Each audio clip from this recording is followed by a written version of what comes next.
The Royal Enfield Classic 350 has always been a bike you feel as much as you ride. Every thump, every hum through the bars, every rise and fall of the engine note, it's part of the experience. But how does it really behave across the rev range? Let's decode the classic 350 vibration and exhaust sound, not from the spec sheet but from the saddle. Idle to 3000 RPM, the signature thump. This is where the classic feels most like itself. At idle and low revs, the engine produces that familiar slow, deep beat. The classic 350 exhaust sound is unmistakable here, mellow, bass heavy, and confident. Vibrations at this stage? Barely noticeable. The new J series engine has calmed the older UCs, shaking to a gentle pulse. Handlebar and pegs stay mostly still. You can cruise through traffic in second or third without ever feeling stressed or shaken. 3000 to 5000 RPM. The sweet spot. This is the heart of the classic's power band. The engine pulls cleanly, the torque is accessible, and the sound deepens with each twist of the throttle. It doesn't scream, it rumbles with rhythm, building character instead of chaos.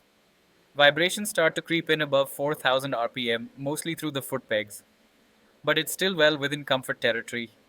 The engine feels alive, but not unhinged. This is the zone where you can cruise at 70 to 80 kilometers per hour in top gear and feel completely at home. 5000 to 6000 RPM, mild stirring, not shaking. Push past 5000 and you'll start to feel a different layer. The classic 350 vibration becomes more pronounced, especially if you're riding with thinner gloves or standing on the pegs. It's not harsh, but it's there.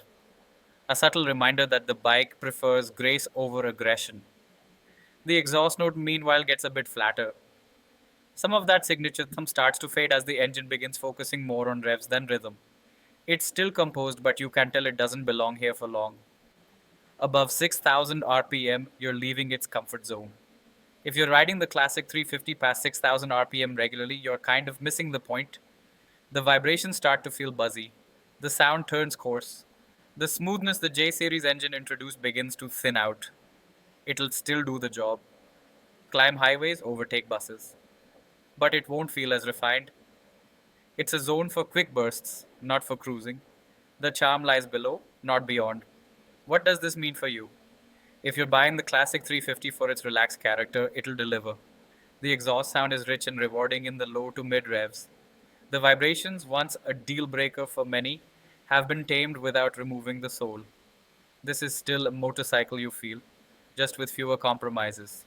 Final word, ride the classic 350 like it's meant to be ridden. Calm throttle, clean shifts, and mid range cruising.